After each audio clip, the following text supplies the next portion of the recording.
अस्सलामुअलैकुम वरहमतुल्लाहि वबरकातुहू। अल्हम्दुलिल्लाह இஸ்லாமிய பிரச்சார பேரவை சார்பாக போதை ஒழிப்பு கருத்தரங்கம் இன்னும் சில நிமிடங்களில் இங்கே ஆரம்பம் செய்ய இருக்கின்றது. சகோதர சகோதரிகள் அமைதி காக்கும்படி கேட்டுக்கொள்கின்றோம்.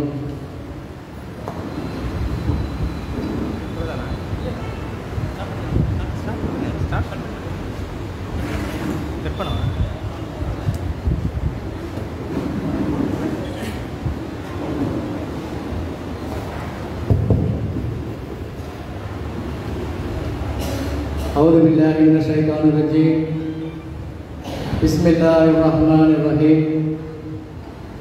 அளவற்ற அருளாளனும் நிகரல்லா அன்புடனுமாகிய ஏக இறைவனின் திருப்பெயரால் ஆரம்பம் செய்கின்றேன். இஸ்லாமிய பிரச்சார பேரவை சார்பாக போதை ஒழிப்பு பிரச்சாரத்தை கடந்த ஒரு மாதமாக தமிழகம் முழுவதும் நடைபெற்றுக் கொண்டிருக்கின்றது. அதைத் தொடர்ந்து விழுப்புரத்திலும் இந்த போதை ஒழிப்பு பிரச்சாரத்திற்கு பல நிகழ்ச்சிகள் இங்கே ஏற்பாடு செய்யப்பட்டு நடைபெற்றுக் கொண்டிருக்கின்றது. அந்த நிகழ்வில் ஒரு நிகழ்வாக இந்த கருத்தரங்கம் இங்கே ஏற்பாடு செய்யப்பட்டிருக்கிறது. இந்த கருத்தரங்கத்திற்கு முதலாவதாக இறைவசனம் போதை ஆரம்பிக்கும்படி முகமது அலிகான் அவர்களை கேட்டுக்கொள்கின்றேன்.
அடுத்ததாக இந்த நிகழ்ச்சியின் அறிமுக உரையாக விழுப்புரம் இஸ்லாமிய பிரச்சார பேரவையுடைய மாவட்ட துணை செயலாளர் எஸ் சர்வதீன் அவர்கள் உரையாற்றுவார்கள்.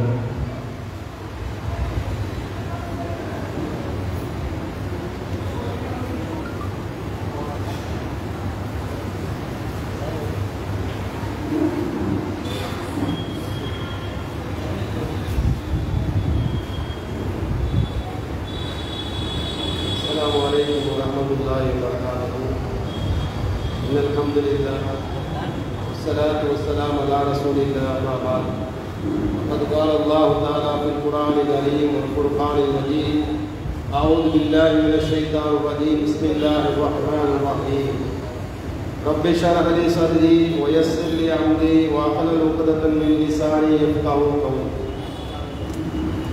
அகில உலகத்தையும் படைத்து பரிபாலிப்பவனாகிய அல்லாஹ்வுக்கே எல்லா புகழும், அவருடைய சாந்தியும் சமாதானமும் அவருடைய ஹபீப் முஹம்மது முஸ்தபா ஸல்லல்லாஹு அலைஹி வஸல்லம் அவர்கள் மீதும் அன்னாரை அப்படியே பின்பற்றிய சத்திய சஹாபாக்கள், தாபீன்கள், தபா தாபீன்கள், உலகத்தில் படைக்கப்பட்ட முஸ்லிமான ஆண்கள் பெண்கள் அனைவர் மீதும் என்றென்றும் நின்று நிலவட்டுமாக என்று பிரார்த்தித்தவனாக என்னுடைய இந்த அறிமுக உரையை ஆரம்பம் செய்கிறேன். அல்லாஹ்வுடைய மாபெரும் கிருபையால் இன்று மாலை இப்போது ஆரம்பிக்கப்பட்டுள்ள இந்த நிகழ்ச்சி தொடர்ச்சியாக இஸ்லாமிய பிரச்சார பேரவை சார்பாக போதை ஒழிப்பு பிரச்சாரம் என்று தெருமுனை பிரச்சாரமாகவும் வீதி வீதியாக சென்று பிரச்சாரம் செய்து இதை செய்து கொண்டிருந்தோம் ஒரு மாத காலமாக. அதனுடைய அடிப்படையில் தான் இன்று கருத்தரங்கம் என்ற அடிப்படையில் 2 உலமாக்களும் ஒரு சகோதரி சபரிமாலா அவர்களும் உரையாற்ற இருக்கிறார்கள். அல்ஹம்துலில்லாஹ்.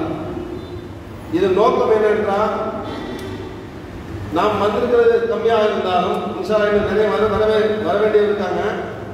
உங்களுடைய நெருங்கிய சொந்தங்கள், நெருங்கிய நண்பர்கள் யாராக இருந்தாலும் பேசக்கூடியவர்கள் அழகான தலைப்பில் சிறப்பாக உரையாட இருக்கிறார்கள். அதனால் அவர்களுக்கு போன் மூலமாக போன் செய்து மிக விரைவாக இந்த நிகழ்ச்சியில் கலந்து கொள்ள செய்தால் மிகவும் நன்றாக இருக்கும். ஏன் இந்த ஏற்பாடுகள் செய்து இவ்வளவு செலவினங்களுக்கு மத்தியில் ஏன் இதை செய்கின்றோம் என்றால், மக்களுக்கு நல்ல செய்திகள் போய் சேர வேண்டும். இஸ்லாமிய மக்களுக்கும் இஸ்லாம் அல்லாத மக்களுக்கும் நல்ல செய்திகள் போய் சேர வேண்டும் அப்படிங்கிற நோக்கத்தில் தான் நம்ம ஏற்பாடு செய்கிறோம். அல்ஹம்துலில்லாஹ் வந்திருக்கீங்க. அல்ஹம்துலில்லாஹ் மேற்கொண்டு வர முடியாதவர்களுக்கு தயவு செய்து தகவல் தெரிவித்து அதிகமான மக்கள் வந்தால் கேட்பதற்கு பிரயோஜனமாக இருந்து அதன்படி அமல் செய்வதற்கு நன்றாக இருக்கும். அதுபோல நாம் இதை கேட்டுவிட்டு செல்லும் போது என்னென்ன நம்ம அறிந்து கொண்டோமோ, இங்க வந்து பயான்கள் மூலமாக தகவல் மூலமாக என்ன அறிந்து கொண்டோமோ இதை மற்றவர்களுக்கு சொல்லும் போது, மற்றவர்களுக்கு எட்டி வைக்கும் போது நம்மளும் தாயாய் ஆயிரும். நல்ல விஷயங்களை எட்டி வைப்பது எந்த அளவுக்கு நன்மை என்றால், நாம் ஒருத்தர் வந்து ஒரு தப்பான பழக்கத்துக்கு ஆளாக இருக்கிற ஒரு சகோதரர், நம்மை சார்ந்தவர், நம்மளோடு பழகி கொண்டிருக்கிறவர், அது எந்த மதத்தை சேர்ந்தவராக இருந்தாலும் சரி, நம்மோடு பழகி கொண்டிருக்கிற ஒரு தப்பான பழக்கத்தில் இருக்கிறார் நமக்கு தெரிகிறது. நாம் அதை என்ன சொல்லுவோம், அவங்கள்ட்ட போய் இந்த தவறான பழக்கம் மோசமானதுப்பா, இது மாதிரி செய்யறதுனால உனக்கும் கேடு, உன் குடும்பத்துக்கும் கேடு, இந்த நாட்டுக்கும் கேடு அப்படின்னு அவன்கிட்ட நம்ம எத்தி வைக்கும் போது அது வந்து எந்த அளவுக்கு அதை வந்து பிரதிபலிக்கும் அப்படின்னா, அல்லாஹ்வுடைய கிருபையினால் நாம் சொல்வதை அவர் ஏற்று அந்த பழக்கத்தை விட்டு விட்டால், அவர் ஒரு காலமெல்லாம் வாழ்ந்த காலம் வரைக்கும் அந்த விட்ட பழக்கம் இருக்க பாருங்க, அவர் விட்டு அவருக்கு நன்மை ஒரு பக்கம், நமக்கு வாழ்நாளும் நன்மை சேர்ந்துட்டு எவ்வளவு காலத்துக்கு அவருக்கு பழக்கத்தை விட்டு தவறான செயலை செய்யாமல் இருக்கிறாரோ அந்த அளவுக்கு நமக்கு நன்மை சேரும். அதனால வந்திருக்கக்கூடிய சகோதர சகோதரிகள், உங்களுக்கு எந்த யாராக இருந்தாலும் பழக்க வழக்கம் உள்ளவர் யாராக இருந்தாலும் அவருக்கு நம்ம கேட்கக்கூடியது கவனமாக பொறுமையாக இருந்து கேட்டு அது மற்றவர்களுக்கு எட்டி வைக்கக்கூடிய நல்ல சிந்தனையால நம்ம அமைதியாக கேட்டு நன்மையான விஷயங்களை எட்டி வைக்கக்கூடியதாகவும் தீமையான விஷயத்தை தடுக்கக்கூடிய நன்மக்களாக நம்மை அல்லாஹ் நம்ம அனைவரையும் ஆக்கி அருள வேண்டும் என்று பிரார்த்தித்து என்னுடைய உரையை நிறைவு செய்கிறேன். வாஹிதவானானி அல்ஹம்துலில்லாஹி ரப்பில் ஆலமீன். அஸ்ஸலாமு அலைக்கும் வரஹ்மத்துல்லாஹி வபரகாத்துஹு. ஜஸாக்கல்லாஹ் ஹைர். பின் சைடுல இருக்க பொருள்கள் முன்னாடி வந்து பின்னாடி இருக்க பொருள்கள் முன்னாடி வந்து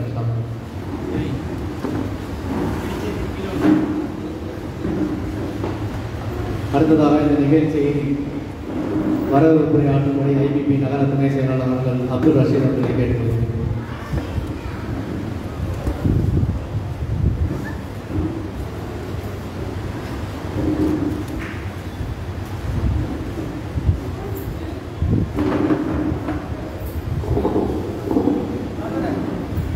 அஸ்ஸலாமு அலைக்கும் வரஹ்மத்துல்லாஹி வபரகாத்துஹு.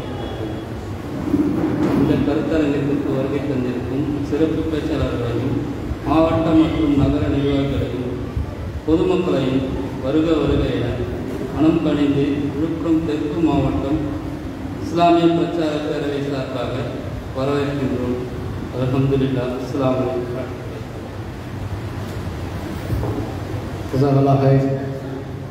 அடுத்ததாக இந்த நிகழ்ச்சியில் முதல் உரையாக சிறப்பு பேச்சாளர் இஸ்லாமிய நிலைப்பாளர் ஆசிம் ஜிர்தோசி அவர்களை போதையினால் சீரழியும் குடும்பங்கள் பற்றி தலைப்பில் இப்பொழுது நம்ம உரையாற்றுவார்கள்.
ونعوذ بالله من شرور أنفسنا ومن سيئات أعمالنا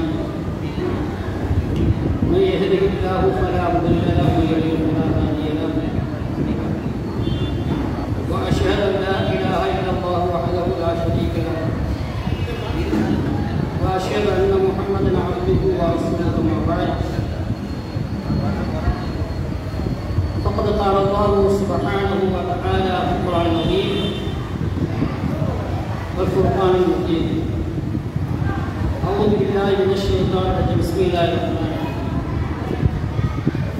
يا أيها الناس اتقوا ربكم الذي خلقكم من نفس واحدة وخلق منها زوجها وبث منهما رجالا كثيرا ونساء واتقوا الله الذي تساءلون به والأرحام إن الله كان عليكم رقيبا يا أيها الذين آمنوا اتقوا الله حق تقاته ولا تموتن إلا وأنتم مسلمون يا أيها الذين آمنوا اتقوا الله قولوا قولا سديدا يصلح لكم أعمالكم ويغفر لكم ذنوبكم ومن يطع الله ورسوله فقد فاز فوزا عظيما وقال أيضا يا أيها الذين آمنوا قوا أنفسكم وأهليكم نارا وقودها الناس والحجارة عليها ملائكة غلاظ شداد لا يعصون الله ما أمرهم ويفعلون ما يؤمرون.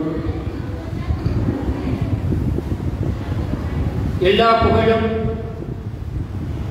நம்மை படைத்து வழிபாடுகக்கூடிய ஏக இறைவனாய் அல்லாஹ் சுப்ஹானஹு வ தஆலா அவர்களுக்கு அவனுடைய பேரருள் மிகு கருணை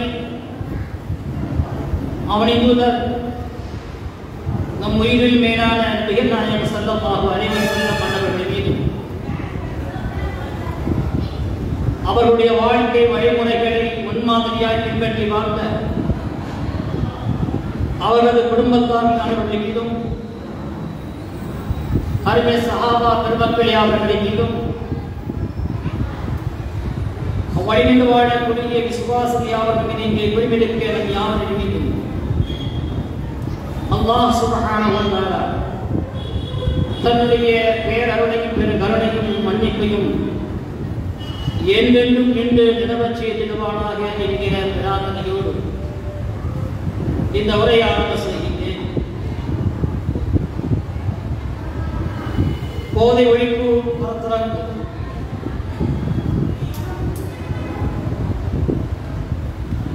இந்த நிகழ்ச்சிக்கு முன்னிலை வைக்கக்கூடிய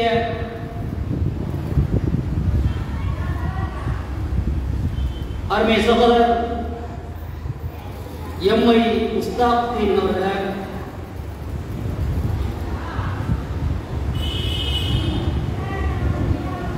வரவேற்புரையாற்றி இருக்கக்கூடிய அருமை சகோதரர் அப்துல் ரஷீத் அவர்களை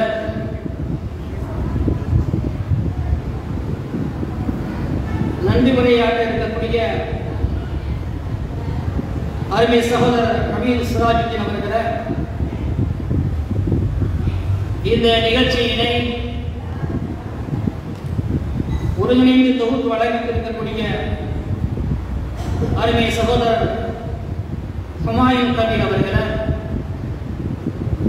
இதற்கு பின்னால் இங்கே சிறப்புரையாற்ற இருக்கக்கூடிய மௌலவி அருமை சகோதரர் இக்பால் பிர்தௌசி அவர்களே,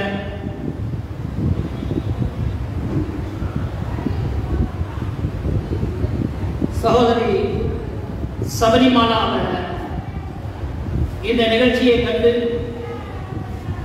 இன்னைக்கு இருக்கக்கூடிய கொடும் தீமையாக இருக்கக்கூடிய நம்முடைய பொருளாதாரத்தையும் நம்முடைய வாழ்க்கையும் நம்முடைய சந்ததியுடைய எதிர்காலத்தையும் சீரழித்து சின்னாபின்னமாக்கக்கூடிய மாபாதகமான கொடூரமான செயலான இந்த மது என்று சொல்லக்கூடிய அதனுடைய விளைவுகளை தெரிந்து எதிர்கால சந்ததிகளை காப்பாற்ற வேண்டும் என்கிற கவலை கொண்டவர்களாக இங்கே வருகிறந்திருக்கக்கூடிய அருமை தாய்மார்களை சகோதரரை சார்ந்தவர்களே, இந்த நிகழ்ச்சியின் மூலமாக பல வல்ல ரஹ்மான் நம் யாவரையும் நேரிய வழியிலே அவன் விரும்புகிற பாதையிலே நம்மை வழிநடத்தி மறுமையில் மகத்தான நற்கூலியை பெறக்கூடிய வாக்கியம் உள்ள மக்களாக நம் அனைவரும் ஆக்கிவானாக. அன்புக்குரிய அல்லாஹ்வின் அடியார்களே, இங்கே எனக்கு போதையின் மூலமாக சீரழியக்கூடிய குடும்பம் என்கிற தலைப்பு தரப்பட்டிருக்கிறது. தமிழ்நாடு முஸ்லிம் முன்னேற்ற கழகத்தினுடைய ஆன்மீக பிரிவாக இருக்கக்கூடிய ஐபிபி சார்பாக இந்த நிகழ்ச்சி நடைபெறுகிறது. இந்த விழுப்புரத்துடைய பகுதியில் இது போன்ற பல நிகழ்ச்சிகள் தமிழக முழுவதுமாக ஒரு மாத காலங்கள் போதைக்கு எதிரான விழிப்புணர்வு பிரச்சாரம், போதையை பற்றியான மக்களிடத்திலே ஒரு நல்லதொரு விழிப்புணர்வு ஏற்பட்டு மக்கள் தானாகவே தன்னெழுச்சியாக இந்த போதைக்கு எதிரான ஒரு தடுக்கக்கூடிய ஒரு பெரும் ஒரு நிகழ்வை ஏற்படுத்த வேண்டும் என்கிற ஒரு முயற்சியின் அடிப்படையில் தமிழகம் முழுவதுமாக இந்த எதிர்ப்பு பிரச்சாரத்தை விழிப்புணர்வோடு நாம் செய்து கொண்டிருக்கின்றோம். அதனுடைய ஒரு அங்கமாக இந்த இரண்டு விழுப்புரம் மாவட்டத்தில் மக்களை எல்லாம் ஓர் இடத்திலே சங்கமிக்க வைத்து மக்களிடத்திலே கருத்துக்கள் இங்கே பரிமாறப்பட இருக்கிறது. இந்த போதை என்பது ஒரு சாதாரண ஒரு வஸ்து அல்ல, நாம் அப்படியே கடந்து செல்லக்கூடியது. மாறாக நம்முடைய எதிர்கால தலைமுறை சந்ததியை எந்த திட்டத்தின் அடிப்படையிலே எந்த நோக்கத்தை கொண்டு அவர்கள் சிறந்த ஒரு கல்வியுடையவர்களாக நல்லொழுக்கமுடைய மக்களாக நம்மை பாதுகாக்கக்கூடிய சந்ததிகளாக உருவாக்க வேண்டும் என்று ஆசைப்படுகிறோமோ அந்த சந்ததிகளுடைய வாழ்க்கையை சின்னாபின்னமாக சிதைத்து இந்த சமூகத்திலே அவர்களை குப்பையை ஒதுக்குவதை குப்பை குழம்பாக அவர்களை ஒதுக்கி தள்ளுகிற ஒரு மோசமான ஒரு நிகழ்வாக இந்த போதையில் சொல்லப்படக்கூடியது இருக்கிறது. இன்னைக்கு நான் போதையை சொல்லிவிட்டால் ஒரு நேரத்தில் போதைக்குரிய வஸ்தாவ சாராயத்தை சொல்லுவார்கள், கல்லை சொல்லுவார்கள், பிராந்தி வயதை சொல்லுவார்கள்.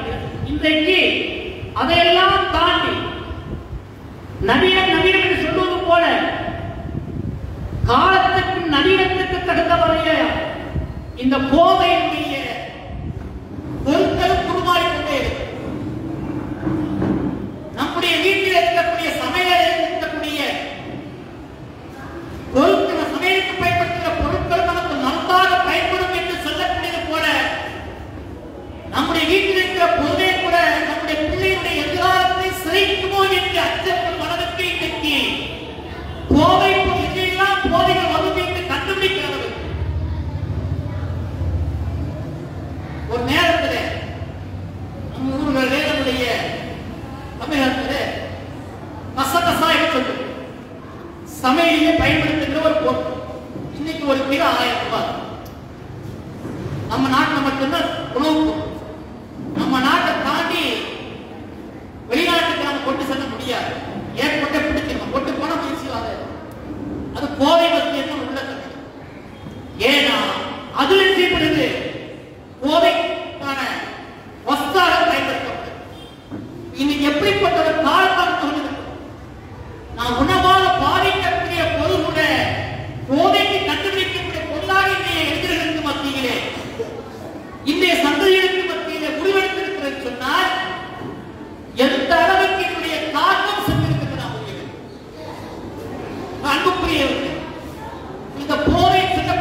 பொழுதுபோக்கு சித்திரம் என்று சொல்வார்கள்.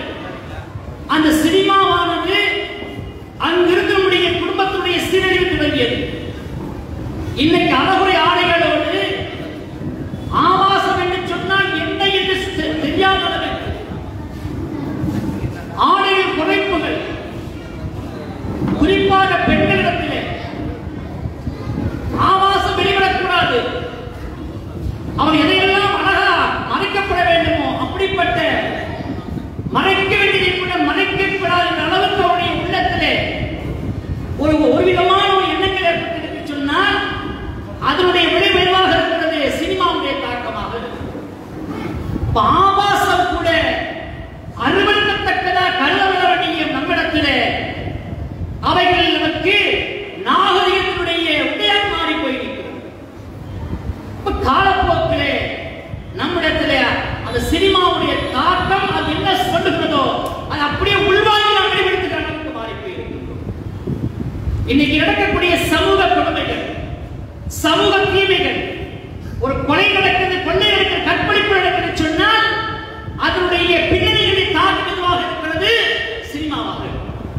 அப்ப சினிமாவில் எப்படி கொள்ளையடிக்க வேண்டும், எப்படி கொலை செய்ய வேண்டும், எப்படி கற்பழிக்க வேண்டும், எப்படி காதலித்து ஏமாற்ற வேண்டும் என்கிற அளவுக்கு அத்துணையும் சொல்லிக் கொடுக்கப்படுகிறது. ஆனால் சினிமாவுடைய தாக்கத்தில் என்ன சில அவ்வப்போது தொலைக்காட்சியிலே பேப்பரில் வரும், இங்க நடந்த இந்த சம்பவம், இந்த கொலை, இந்த கற்பழிப்பு, இந்த கொள்ளை சினிமா பாணியில் நடந்தது என்று பேப்பரில் போடுவார். சினிமா பாணி என்று சொன்னால் சினிமா அப்படி கொள்ளையடிக்க கற்றுக் கொடுக்கும், சினிமா இப்படி கொலை செய்ய கற்றுக் கொடுக்கும், இப்படி சினிமா காதலித்து ஒரு பெண்ணை இப்படி கற்பழித்து நாசமாக சொல்லிக் கொடுக்கிறது. அப்போ ஒரு கட்டத்திலே சினிமா என்ன செய்கிறது, நம்முடைய சீரழிவை கொண்டு வந்தது. கேட்டால் நம்ம சொல்லுவோம் பொழுதுபோக்கு சொல்லுவோம். அப்போ அந்த நடக்கக்கூடிய ஒரு அறைக்குள் நடக்கக்கூடிய அம்பலப்படுத்தக்கூடிய விஷயமா, நான்கு சுவருக்கு மத்தியில் நடக்கக்கூடிய கணவன் மனைவிக்கு மத்தியில் நடக்கக்கூடியதை சினிமா என்ற திரைப்படமாக குடும்பத்தோடு காட்சி பார்க்கக்கூடிய அளவுக்கு நம்மிடத்திலே அது சகஜமாக மாறிப்போய் அப்படியாக ஒரு சிறு நம்முடைய சமூகத்தில் இன்னைக்கு என்ன வந்திருக்கிறது, சின்ன திரைப்படமாக சீரழி நம்முடைய குடும்பத்தை சின்னாபின்னப்படுத்துகிற அளவுக்கு நம்முடைய வீடுகளில் வந்திருக்கிறது. ஒரு நேரத்தில் கணவன் மனைவியாக பொழுதுபோக்கா பார்க்கப்பட்ட அந்த நிகழ்வுகள் எல்லாம் சின்ன திரையின் மூலமாக நம்முடைய நேரத்துக்கு தகுந்தபடியாக நாம் விரும்பிய காட்சிகளை, விரும்பிய படங்களை, விரும்பிய சேனல் மூலமாக விரும்பியதை பார்க்கிற அளவுக்கு நிகழ்ச்சி செய்யப்பட்டிருக்கிறது. நம்முடைய வீடுகளில் வந்திருக்கிற சீரழிப்பு குறிப்பாக இன்னைக்கு மத்தியில் பெண்களுக்கு மத்தியில் அந்த சின்ன திரைமாக சீரழிக்கக்கூடிய நாடகம் வந்திருக்கிறது. சமீபத்தில் கூட சென்ற வாரம் கூட தமிழகத்தினுடைய உச்சநீதிமன்றத்துடைய நீதிபதி ஒரு நிகழ்ச்சியை பேசுகிறவர் சொல்கிறார், பெண்களுடைய சீரழிவு, சமூகத்துடைய சீரழிவு இன்னைக்கு சின்னத்திரை மூலமாக நாடகமாக ஏற்பட்டு சொல்றார். காரணம் பல நிகழ்வுகளை நீதி ரீதியாக இருக்கிற காரணத்தினால் பல வழக்குகளை பார்க்கிறார். அந்த வழக்குகளுடைய பின்னணியை பார்க்கிறார். வளர்ச்சி மேலான கொடுமை, கற்பழிப்பு மேலால் நடக்கிற கொடுமை, பெண்களுக்கு எதிராக நடக்கிற வன்முறைகள், வீட்டில் இருக்கிற வன்முறைகள், வெளியில் இருக்கிற வன்முறைகள், குடும்ப பிரச்சனைகள் அத்துணையும் பார்க்கிறவர்களுடைய பின்னணியாக இருக்கிறது.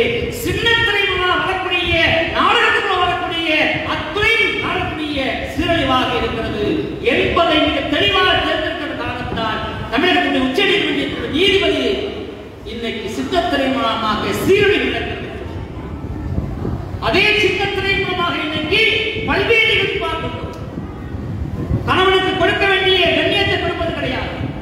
வெளியில் கணவன் வந்தால் அவனுக்கு என்ன கொடுக்க வேண்டுமோ, என்ன செய்ய வேண்டும் பணிபடிகளை, உணவு கொடுக்க உணவு பரிமாறுவது கிடையாது சரியான முறையில். குழந்தைகள் வந்தால் கூட அவரை சரியான பராமரிப்பது கிடையாது.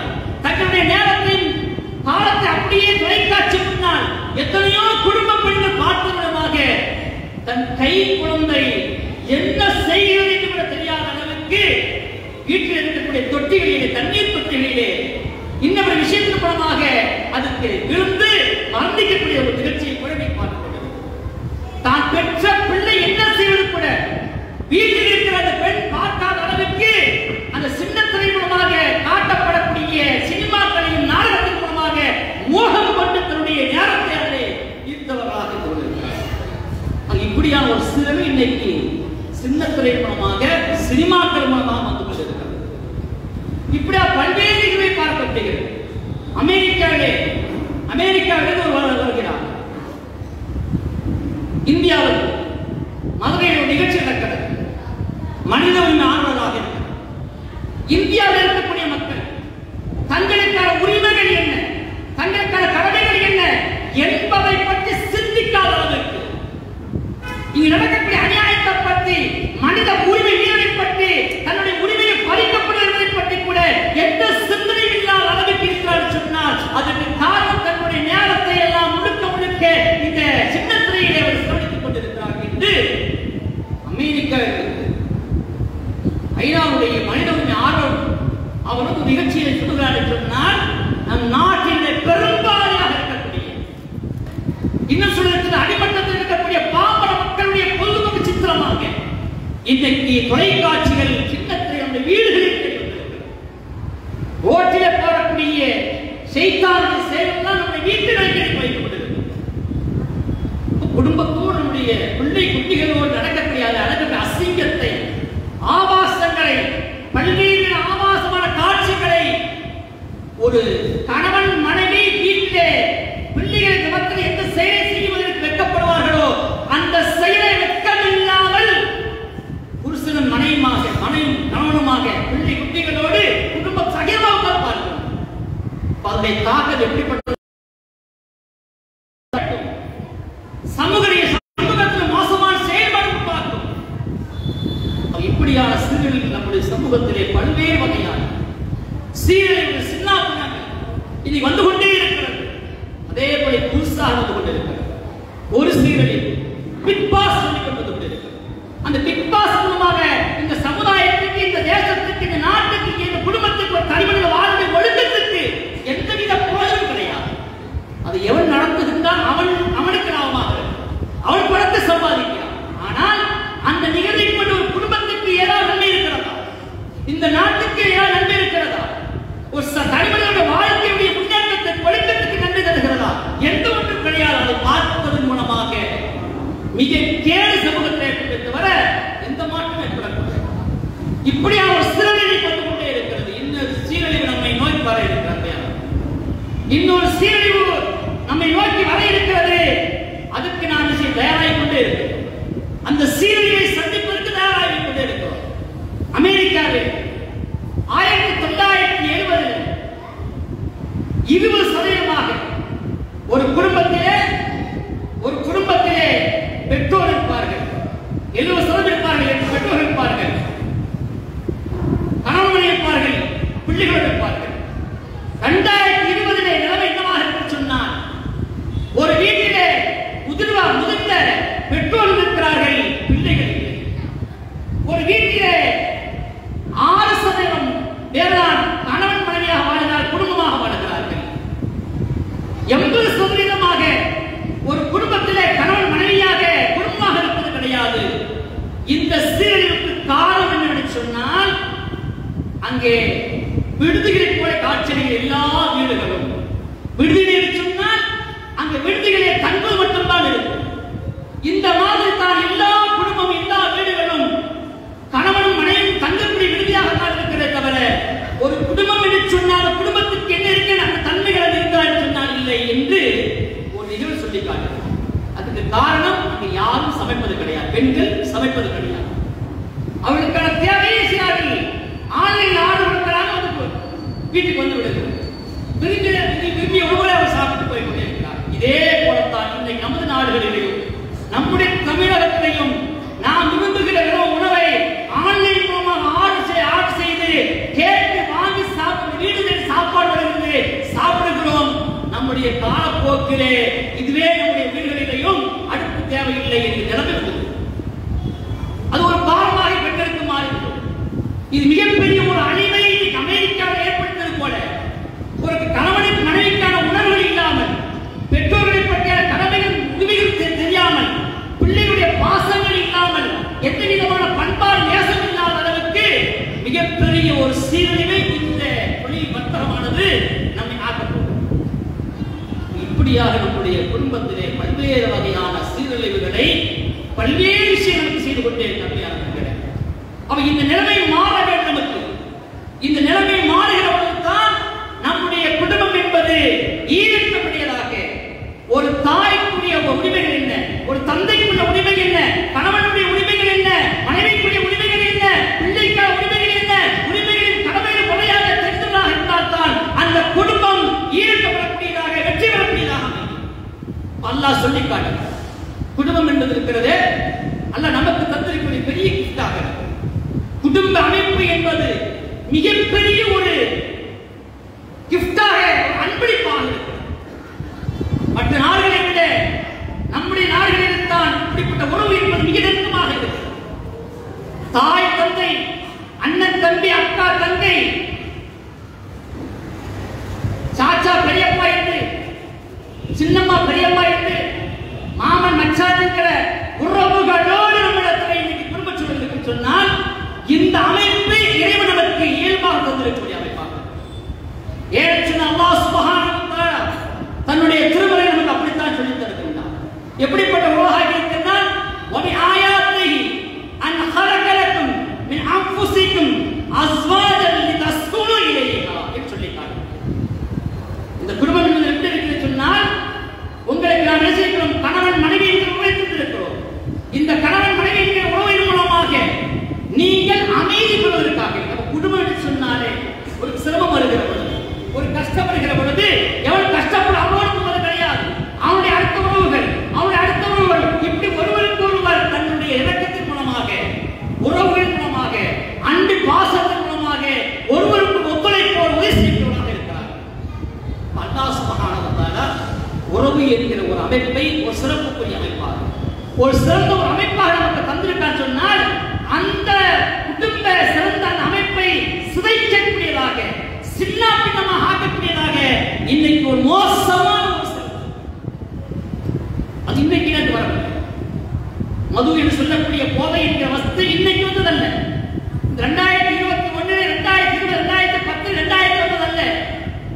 மாறாக ஒட்டுமொத்த உலகத்தில் 1004 ஆண்டுகளுக்கு முன்பாகவே இறைவன் தன்னுடைய வேதத்திலேயே அதனுடைய தீமையை பற்றி நமக்கு சொல்லி காட்டுகிறார்.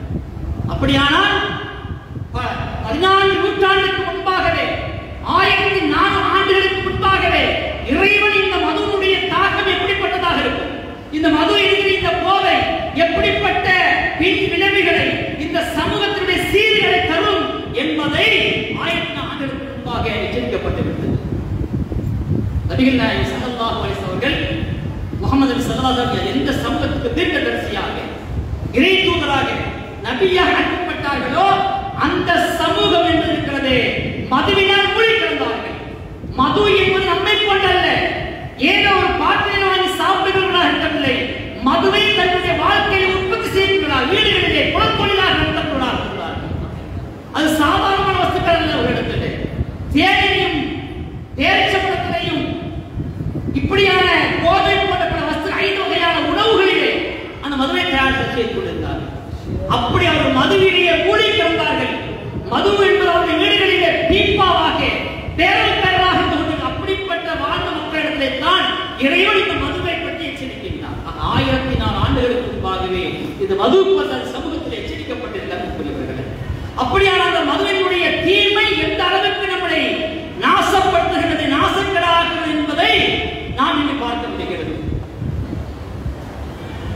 தமிழ்நாடு என்பது எந்த அளவுக்கு இந்த மதுவானது சீரழித்தது என்று சொன்னால், தமிழகத்திலே கணவன் இல்லாமல் மனைவி தனித்து வாழக்கூடியவராக இருக்கிறார்.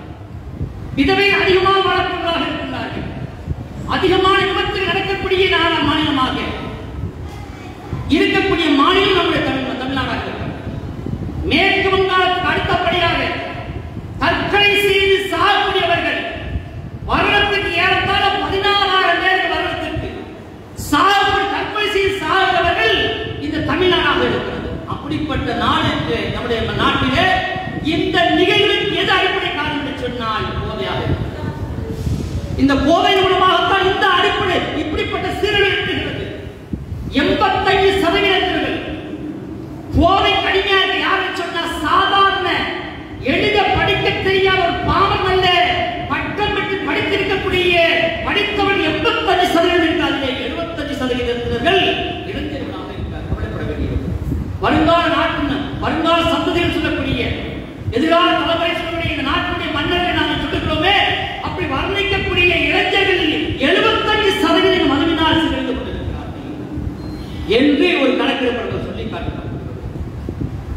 இப்படி தமிழ்நாட்டில் இவ்வளவு பெரிய மோசமான ஒரு குடிகள் மது போதைகள் தலைவிரித்து ஆடிக்கொண்டு இருக்கிறது.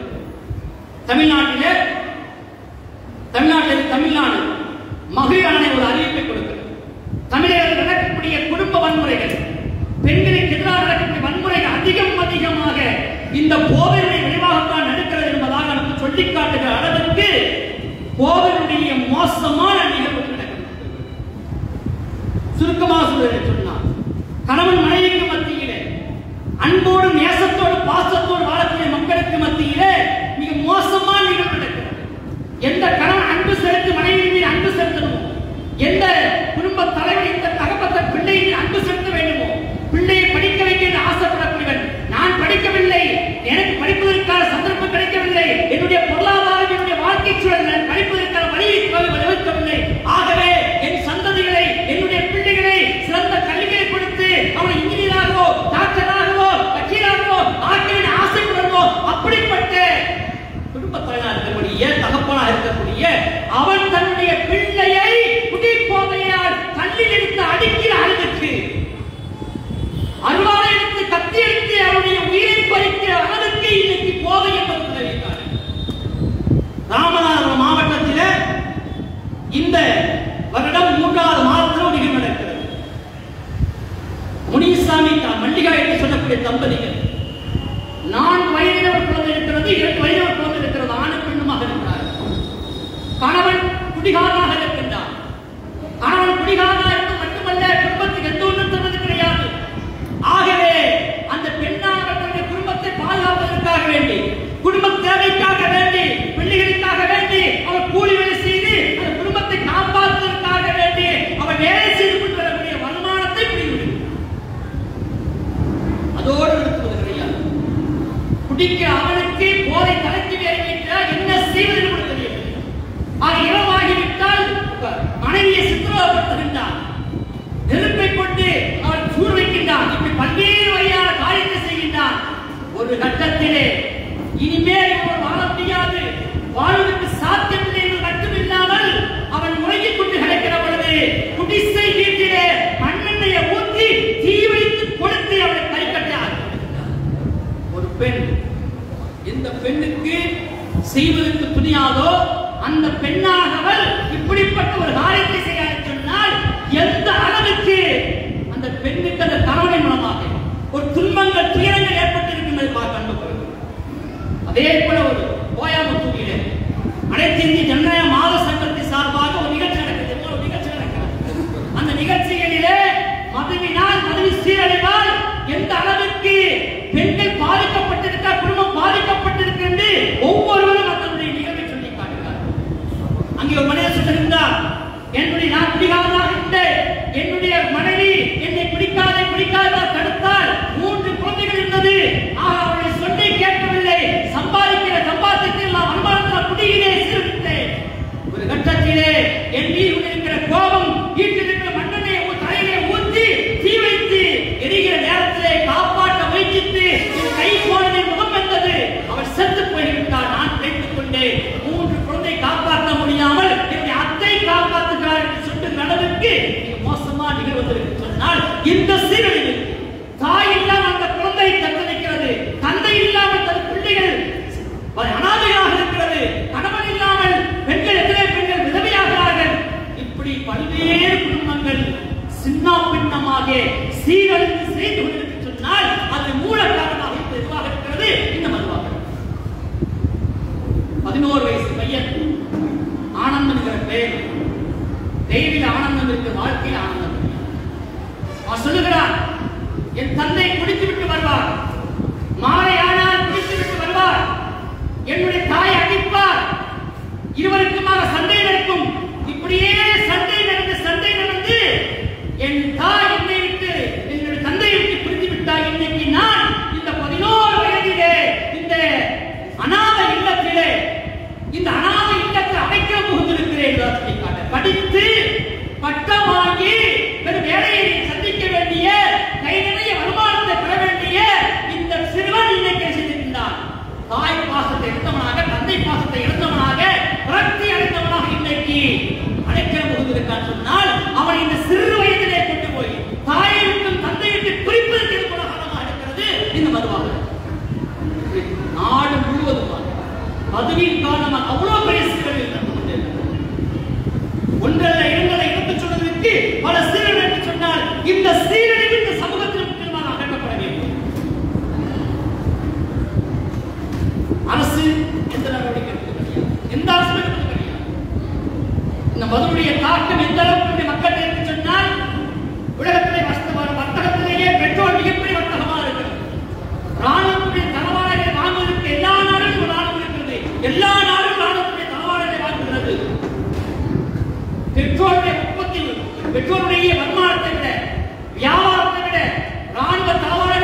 வருடத்துக்கு 22 லட்சம் கோடி வருமானங்கள் பார்க்கப்படுகிறது இந்த மது இந்த போதை மூலமாக. இப்படி சொன்ன நம்முடைய சமுதாயத்துடைய நம்முடைய வருமானங்கள் எங்கே போய்கொண்டிருக்கிறது? அரசாங்கம் சொல்லுகிறது இந்த வருடம் இத்தனை கோடி ரூபாய்க்கு விற்பனை செய்ய வேண்டும் என்றுதான் இருக்கிறது தவிர இதை சமுதாயத்துக்கு எதிரானது, இந்த சமுதாயத்துடைய எதிராக சமுதாயை நாசப்படுத்தக்கூடியது, இது குடும்பங்களை சீரழிக்கிறது, பெண்களுக்கு எதிராக இருக்கிறது, பெண்களுக்கு எதிராக வன்முறை தூண்டுகிறது, கொலையும் கற்பழிப்பு சமூகத்தில் நடக்கக்கூடிய இந்த சமூக சீரழித்தலை மது இந்த போதைத்தான் காரணமாக இருக்கிறது. அதை தடுப்பதற்கான போதிய நடவடிக்கைகள் இருக்கிறது. அன்பானவர்களே, அது இது போன்ற இந்த தீமைக்கு எதிராக போராடுவது என்பது நம்முடைய கடமையாக இருக்கிறது. இந்த மது என்று சொல்வது மட்டுமல்ல, இந்த சமூகத்தில் நடக்கக்கூடிய இது மாதிரியான பல தீமைகளை அதுக்கு எதிராக போராடுவது நம்மின் ஒவ்வொருடைய கடமையாக என்றால் அல்லாஹ் நமக்கு சொல்லி காட்டுகின்றார்.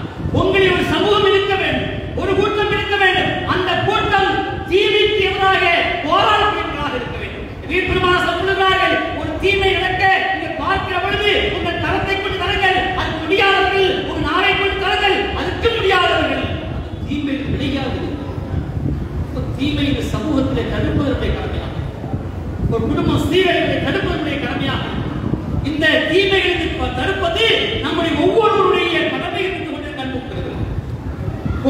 கோபத்தில் வாழ்ந்து கொண்டிருக்கிறார், செல்வ செழிப்போடு பணத்தோடு வாழ்ந்து கொண்டிருக்கிறான். அவன் பணக்காரனா இருக்கிற அவனை கூட ஓட்டிலே பிச்சை எடுக்க வைக்கிறார்.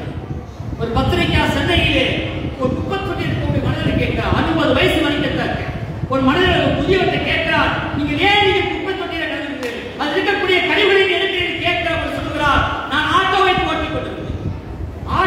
ஓட்டிக் கொண்டிருந்தேன், எனக்கு பிள்ளைகள் இருக்கிறார்கள், மனைவிகள் இருக்கிறார்கள், அந்த ஆட்டோ வருமானத்திலே குடித்துவிட்டு வீட்டுக்கு செல்வேன், அந்த ஆட்டோ ஒரு கட்டத்திலே விற்றுவிட்டேன், காரணம் என்னுடைய பொருளாதார சீரழிவு விட்டது, மதுவின் காரணமாக குடிப்பதற்கு துட்டையிலே பணம் இல்லை என்று பிள்ளைகளை கேட்பேன், அதற்கு காரணமாக இப்பொழுது என்னை விட்டு பிள்ளைகள் பிடித்து விட்டார்கள், மனைவி பிடித்து விட்டார்கள், எனக்கு எந்த விதமான சம்பாதிப்பு வழி இல்லாமல் இந்த குப்பை தொட்டியை தேடி இருக்கிறேன். பேப்பர்கள் கிடைக்கும், அட்டைகள் கிடைக்கும், இரும்புகள் கிடைக்கும், காய்லாங்களுக்கு போட்டு விட்டு எனக்கு இலமான கோட்டத்தை விட்டுறது, கிடைக்கிற வருமானத்தை கோட்டை வாங்கி கிடக்கிறத சைனீஸ் வாங்கி சாப்பிட்டு போய் கொண்டிருப்பேன். காலையை எழுதி விட்டு 7 மணியோ 8 மணி மறுபடியும் அந்த குப்பை தொட்டிக்கு போவேன். இப்படியாக இந்த வாழ்க்கை போய் கொண்டிருக்கிறேன் சொன்னால் கோபுரத்தை வாழ்ந்த ஒரு மனிதன் பணக்காரனாக செல்வந்தனாக வாழ்கிறான், அவனை கூட சின்ன பின்னமாக சிதைத்து இந்த போதை என்பது அவனை மிக கேவலமாக ஆக்குகிறது. மது என்பது அவனுடைய அறிவை சின்ன பின்னமாகிறது. சிந்திக்க விடாத அளவுக்கு அவருடைய தன்மானத்தை பற்றி, அவன் குடும்பத்துடைய பாரம்பரியத்தை பற்றி, நம்முடைய பிள்ளைகளுடைய கௌரவம் என்னவாகும், மனைவியுடைய கௌரவம் என்னாகும், நம்முடைய குடும்பத்துடைய கௌரவம் என்னாகும், நம்முடைய கண்ணியம் என்னவாகும் என்பதை கூட சிந்திக்க விடாத அளவுக்கு இந்த மதுவானது மனிதனை அழித்து சொன்னால் அந்த மதுவுக்கு எதிராக போராட வேண்டிய பொறுப்பு நம்முடைய ஒவ்வொருவருக்கும் இருக்கு. அல்லாஹ் சொல்லி காட்டுகிறான்,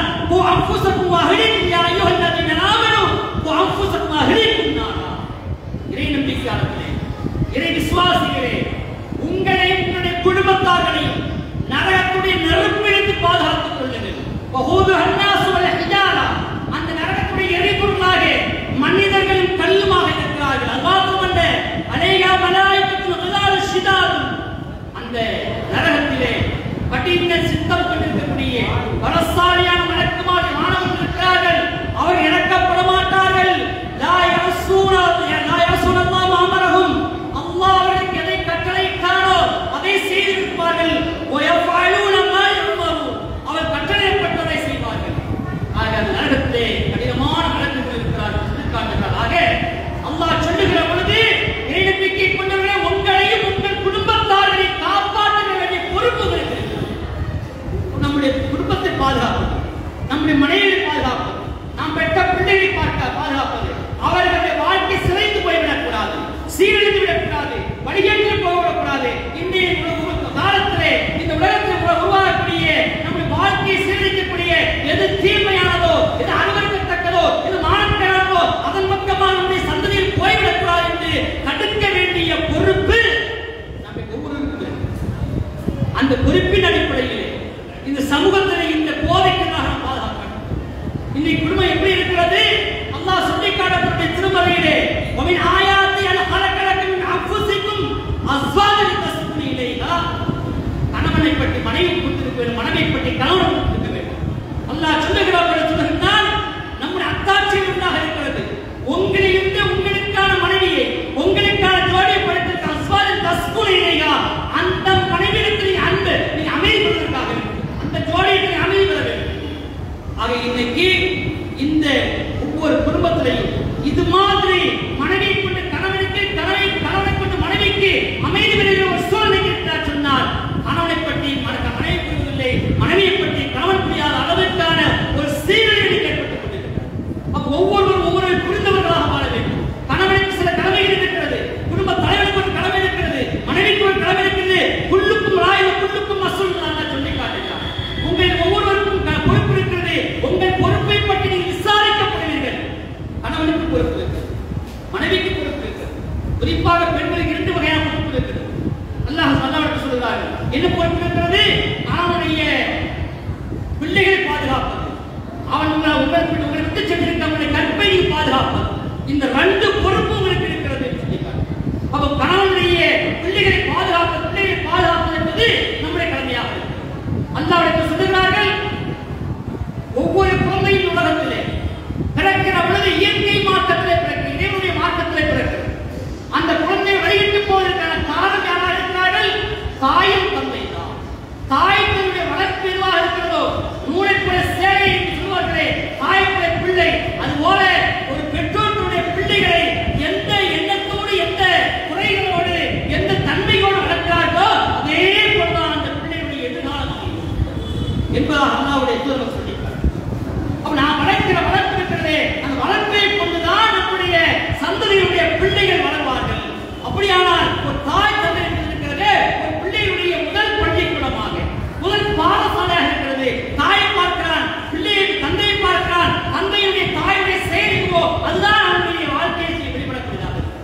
தாய் தந்தையாக ரோல் மாடலாக, ஒரு முன்மாதிரியாக ஒவ்வொருவருக்கும் இருந்து கொண்டிருக்கிறார்கள். அப்படியானால் பெற்றோர்களுடைய நாம் நம்முடைய பிள்ளைகளை நாம் எப்படிப்பட்ட குழந்தைகளாக வளர்க்க வேண்டும்? அல்லாஹ்வுடைய மார்க்கத்திலே எப்படி சொல்லுகிறானோ அந்த பொறுப்புணர்வோடு பிள்ளைகளுக்கு, நம்முடைய குழந்தைகளுக்கு நல்லொழுக்கத்தை, நல்ல பண்பாடுகளை, நல்ல கல்வியை கொடுத்து அந்த பிள்ளைகளை எதிர்காலத்திலே நமக்காக வேண்டி, நமக்காக உழைக்கக்கூடியவர்களாக, நமக்கு சிதமத் செய்யக்கூடியவர்களாக அந்த குழந்தைகள் உருவாக வேண்டும். அப்படியானால் அந்த குழந்தைக்கு நாம் முறையான பாசத்தை ஊட்ட வேண்டும், நேசத்தை, அன்பை செலுத்த வேண்டும். அப்படிப்பட்ட தகப்பன்மார்களாக இந்த மகளிர் உருவாக முடியும் என்று சொன்னால் உருவாக முடியாது.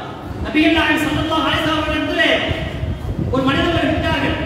அல்லாஹ்வுடைய தூதர் ஹஸன் அவர்களை முத்தமிட்டார்கள். குழந்தையாக இருக்கிறவர் கேட்டார், அல்லாஹ்வுடைய தூதரை குழந்தைகளை முத்தமிடுகிறார். எனக்கு 10 குழந்தைகள் இருக்கிறார்கள், அந்த 10 குழந்தைகளையும் ஒருவரை கூட முத்தமிட்டது கிடையாது என்று சொல்லி காட்டினார்கள். முத்தமிட்டது இருக்கிறதே இரக்கத்துடைய வெளிப்பாடு என்று சொல்லி காட்டினார். அன்பு செலுத்துவது இருக்கிறதே இரக்கத்துடைய வெளிப்பாடாக இருக்கிறது. ஆக தந்தையாக இருக்கக்கூடிய நாம், தாயாக இருக்கக்கூடிய நாம் நம்முடைய குழந்தைகள் மீது இரக்கம் செலுத்த வேண்டும், அன்பு செலுத்த வேண்டும். அப்படி செலுத்துகிறவர்கள் தான் அவர் அன்புக்குரியவர்களாக, இரக்கமுடையவர்களாக, மனிதநேயத்தோடு நாம் எதிர்பார்க்கக்கூடிய சிறந்த குழந்தைகளாக, சிறந்த குடும்பத்தினர்களாக உருவாக்குவார்கள். இதுக்கு அதனுடைய தாக்கம் குழந்தை பற்றி, பிள்ளைகளை பற்றி, குடும்பத்தை பற்றி, மனைவியை பற்றி, யாரை பற்றி சிந்திக்காதவர்களாக அவர்களை சீரழிக்க சொன்னால் அதனுடைய தாக்கம் நம்மை அழிவு பக்கமாக ஆட்டிக் கொண்டிருக்கிறது. அப்படிப்பட்ட இந்த மதுவை முற்றிலுமாக அகற்றுவதற்கு நம்மாலான முயற்சியாகத்தான் இது போன்ற நிகழ்வின் மூலமாக, நிகழ்ச்சிகளாக இந்த சமூகத்துக்கு நாம் எடுத்து சொல்லிக் கொண்டிருக்கிற கண்மானவர்களே, நாம் எதிர்கால சந்ததிகள் நேரியவர்களாக, சீரானவர்களாக, சிறந்தவர்களாக, படித்தவர்களாக, பண்பாடுள்ளவர்களாக, நம்மை பாதுகாக்கக்கூடியவர்களாக, தாய் தந்தையருக்கு பகார் செய்யக்கூடாது வர வேண்டும் என்று சொன்னால் அல்லாஹ் சொல்லுகிறான், எப்படிப்பட்ட குழந்தையாக இருக்க வேண்டும்? ரப்பேகுமா கமா ரப்பையானி சகீரா, இறைவான சிறுவனாக இருக்கிற பொழுது என்னுடைய பெற்றோர்கள் என்னை வளர்த்து ஆளாக்கியது போல நீ என்ன செய்வாயாக, இந்த பெற்றோர்களை ஆக்குவாயாக என்று பெற்றோருக்காக பிரார்த்தனை செய்யக்கூடாத குழந்தைகள் மாற வேண்டும் என்று சொன்னால் நம்முடைய வளர்ப்பு இறைவன் சொல்லுகிற அந்த வழியிலே அமைய வேண்டும். அந்த வழியில் வளர்ப்பதாக இருந்தால் நாம் நிறைய சொல்கிற அந்த பாதையிலே நம்முடைய வாழ்க்கை ஒழுக்கமானதாக இருக்கும். ஹராமை விட்டு நீங்கி, தீமைகளை விட்டு நீங்கி, ஆபாசத்தை நீங்கி, அனுமதிக்கத்தக்க செயலை விட்டு நீங்கி இறைவன் சொல்லுகிற அந்த வழியிலே, உன்னதமான வழியிலே செல்லுகிற பொழுதுதான் நமக்கு நம்முடைய குடும்பங்கள் சீரழிவு நேரிய இடத்திலே நாம் மகிழ்ச்சியோடும் சந்தோஷத்தோடும் இந்த உலகத்திலே வாழலாம். நாளை மறுமை நாளிலே இறைவிடத்திலே சிறந்தக்கூடிய சொர்க்கத்திற்குரிய நல்லதொரு வாழ்க்கையை நாம் பெற முடியும். அப்படிப்பட்ட சிறந்த ஒரு வாழ்க்கை வாழ்வதற்கான நல்ல வழி இறைவன் எனக்கு உங்களுக்கு காட்டி அன்பளிப்பானாக. வாஹிரான பில்லாஹி ரப்பில் ஆலமீன். அஸ்ஸலாமு அலைக்கும் வரஹ்மத்துல்லாஹி வபரகாத்துஹு.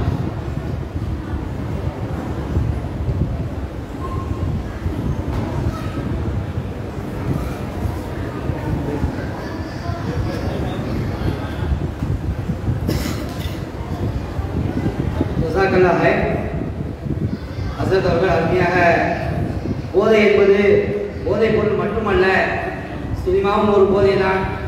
அது போன்ற மற்ற விஷயங்களும் நம்மை நமது காலையிலிருந்து பராக்காக்கிவிடும் என்பதை அழகாக எடுத்து சொன்னார்கள். அல்ஹம்துலில்லாஹ். அடுத்து மகரிப் நேரமாக இருப்பதால் இப்போது சிறிது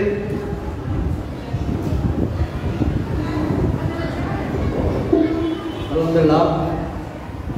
ஜஸாக்கல்லாஹ் கைர்.